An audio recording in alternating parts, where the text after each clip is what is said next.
আমাকে তো আদনান নাল্লাজি ভাইয়া সরাসরি কিছুই বলে না, সবাই আমাকে দেখে চিনেছে যে আমি আলী। আপনি এবারের কান চলচ্চিত্র উৎসব থেকে ঘুরে এলেন। কান চলচ্চিত্র উৎসবে গিয়েছিলাম এবং আমাদের ফিল্মে স্পেশাল মেনশন অ্যাওয়ার্ডও পেয়েছে। তো এটা তো অবশ্যই আমার জন্য, আমার ফিল্মের জন্য, আমাদের দেশের জন্য অনেক বড় একটি অ্যাচিভমেন্ট। যখন জানলেন যে কানে আলী যাচ্ছে বা সিলেক্ট হয়েছে, তখনকার অনুভূতি, এরপরে আমরা ওখানকার গল্পটা শুনবো। আমাকে তো আদনান নাল্লাজি ভাইয়া সরাসরি কিছুই বলে না। তো আমি অনেকবার জিজ্ঞেস করছি যে ফিল্মের কি অবস্থা ভাইয়া, কোথাও কিছু হয়েছে কি না। উনি বলে কি না কিছু হয় নাই। তো বলে আবার জিজ্ঞেস করছে আমাকে, আপসেট নাকি তুমি? আমি বলছি হ্যাঁ। বলে কি একটা ছবি দাও তো। তো এরপর আমি আমার ওল্ড একটা ছবি ছিল আমার মন খারাপের, তো আমি ওই ছবিটা দিলাম। তো উনি হাসতেছে, উনি আবার বলতেছে একটু পরে, তুমি শুধু আমাদের ফিল্মটা শুধু সিলেক্টই হয় না, বরং এটা একদম মেইন রাউন্ডে সিলেক্টেড হয়ে গেছে, এরকম কিছু। তারপরে এটা তো ড্রিমি মোমেন্ট ছিল।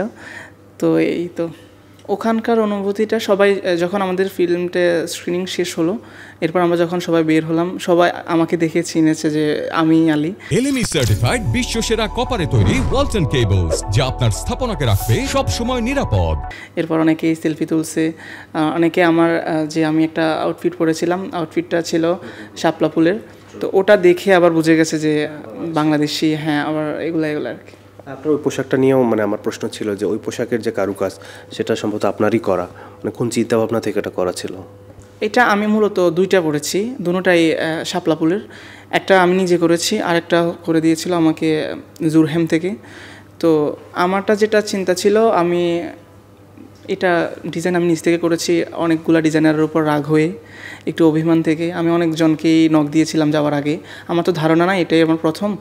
তো ওনাদেরকে আমি জিজ্ঞেস করছিলাম ভাইয়া আমি কীভাবে কী করব, ওনারা একটু রেসপন্স করে নাই। তারপর ভাবলাম যে আমি নিজেই ট্রাই করি। তো এরপর আমি আমার একটা পুরনো একটা স্যুট ছিল, ওটার উপর ট্রাই করলাম। ভাবলাম যে এটা নষ্ট হয়ে গেলেও সমস্যা নাই, আরেকটা দিয়ে করা যাবে, এটা দিয়ে একটু এক্সপেরিমেন্ট করি। তো দেখলাম যে এটা করতে করতে এটা হয়ে গেছে। আবার ছবি তুলে দেখালাম আদনান ভাইয়াকে, আবার আমাদের আর্ট ডিরেক্টর শিহাব ভাইয়াকে। তো ওনারা বললো কি এটা তো খুব ভালো হয়েছে। তো এরই মাঝখানে আবার আমি জুরহেমকেও নক দিয়েছিলাম, তো জুরহেম একটা বানাই দিছে, এটাও নিয়ে গেছে। কানে যখন গেলেন, এটা তো একটা স্বপ্নের মতোই ছিল। ওখানে অনেক বড় বড় তারকারা ছিল, কাকে কাকে দেখেছিলেন এবং বাংলাদেশি কারা ছিল, কার সাথে কথা হয়েছে? বাংলাদেশি কেউই ছিল না, আমরা ছিলাম শুধু।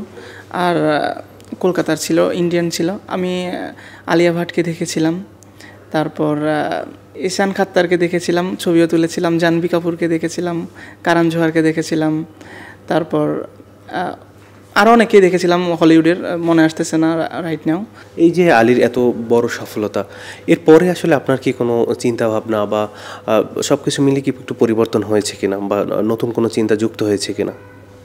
হ্যাঁ, নতুন চিন্তা যুক্ত হয়েছে যে আমি এখন একটু শিওর হয়েছি যে আমার অ্যাক্টিং মনে হয়।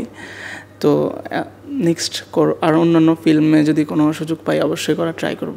আপনি একটা পোস্ট শেয়ার করেছিলেন যেখানে আলী নিয়ে একটি প্রশ্ন বিসিএসে মেবি আসছিল, ওইটা দেখার পরে কেমন লাগছে? ওটা নিয়ে অনেকেই দেখলাম মিশ্র প্রতিক্রিয়া জানাচ্ছে, যে কেউ বলছে যে এটা প্রশ্ন না, এটা প্রশ্ন হওয়ার সম্ভাবনা। যাই হোক, আমরা এটা দেখেই মন ভরে গেল। পারিবারিক সম্পর্কে যদি জানতে চাই, যে এই যে এত বড় সফলতা, নোয়াখালীর মানুষ, আপনি আশেপাশের মানুষ বা পরিবার থেকে কীরকম সাপোর্ট পেয়েছেন বা ভালোবাসা পেয়েছেন? হ্যাঁ, সবাই অনেক খুশি আমাকে নিয়ে, আমার এলাকার মানুষ অনেক খুশি, আমার নোয়াখালীর মানুষ অনেক খুশি, আর নোয়াখালীর মানুষরা তো আমাকে অনেক সাপোর্ট করে সব সময়।